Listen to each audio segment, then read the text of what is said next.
My name is Jen, and I am on a journey in order to break free from the destructive patterns of disordered eating and in order to embrace a nourishing lifestyle.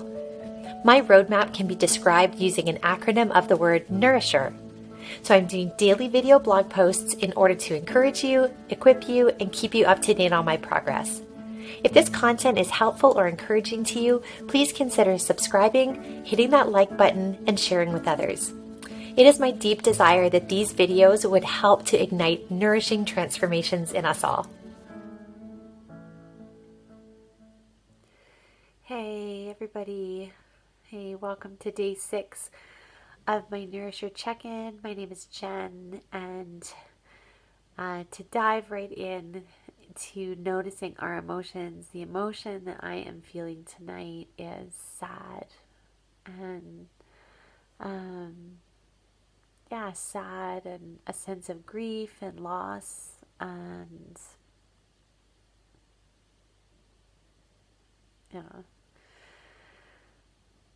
and I was just able to share some tears with a loved one, and I'm so grateful for those tears. I can't believe I never ever would have dreamed that I'd be blotchy and red-nosed on the World Wide Web, but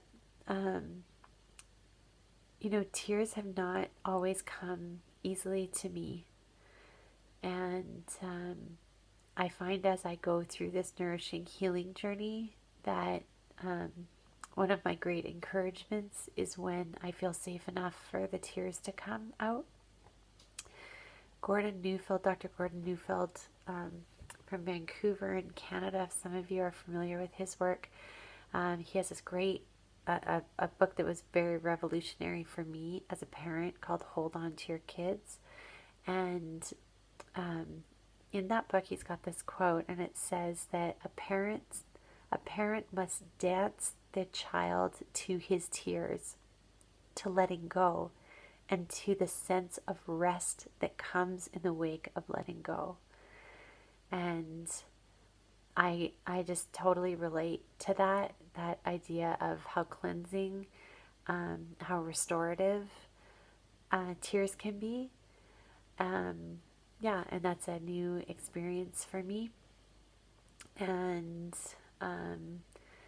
I can tell when it's been a long time since my tears have come out, kind of a bit of an emotional buildup.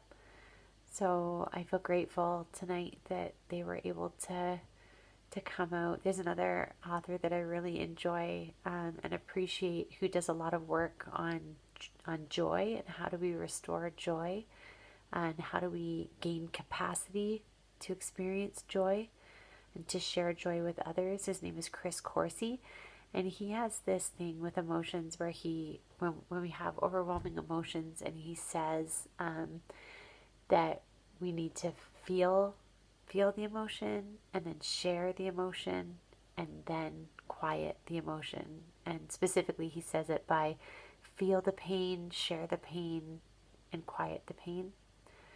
And that's what I was able to do tonight. Normally I would either not feel the pain because I was numbing it through food or through restricting patterns, or I would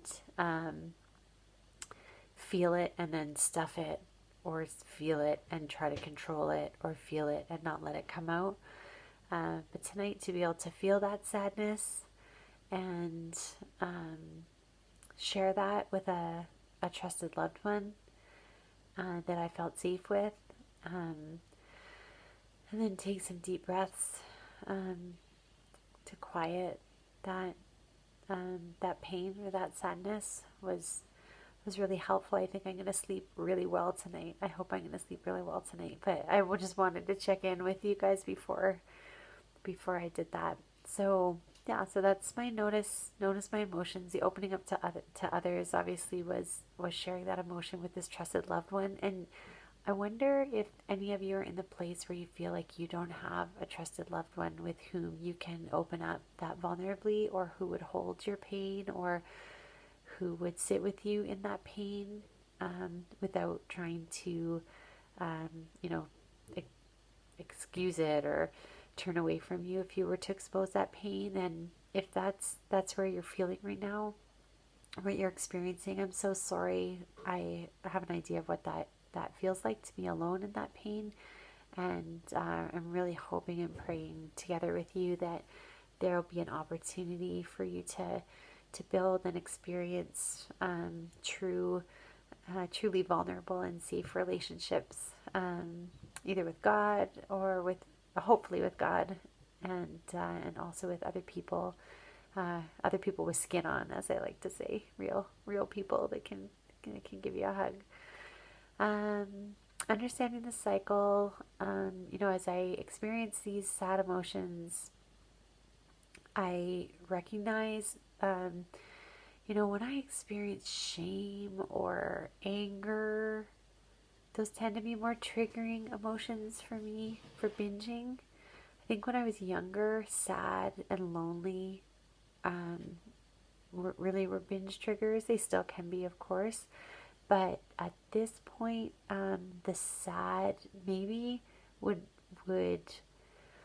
tend to prompt me more to restrict than to binge. So that's maybe where I need to be a little bit more cautious. When I'm feeling a little bit more melancholy and maybe not quite as naturally hungry because of feeling sad or expressing tears, it would be easier for me to restrict in that moment. So I want to be cautious of that. Rebuild my brain. So the biggest thing for my brain tonight was that just going through that process, that Chris Coursey suggested process of feeling that sadness, and rather than trying to choke it down or eat it away or put a smile on and say everything's okay, to just feel it and to share it with my trusted, safe loved one, and then to have that person hold me and attune to me, and that helped settle that emotion. And going back to that Dan Siegel idea of the neurons that fire together, wire together, if my brain can create a new pathway of how we handle sad, how my brain's going to handle sad, rather than handling it by binging or other destructive ways, I'm really hopeful that I can build,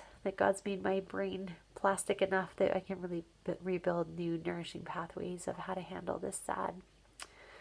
Insulin friendly eating went really well today. I tried a few new dishes. I got my hands on some red lentil, some kind of pasta that was kind of fun and interesting to cook with. And so yeah, it was a good even keel day for eatings. Thankfully, I had a bag of macadamia nuts in my purse that I kind of came to the rescue at one point today. So that's always really helpful if I have something kind of stashed in case I get a little bit insulin low. Sleep went really badly last night. Maybe 5.5 hours of disrupted sleep.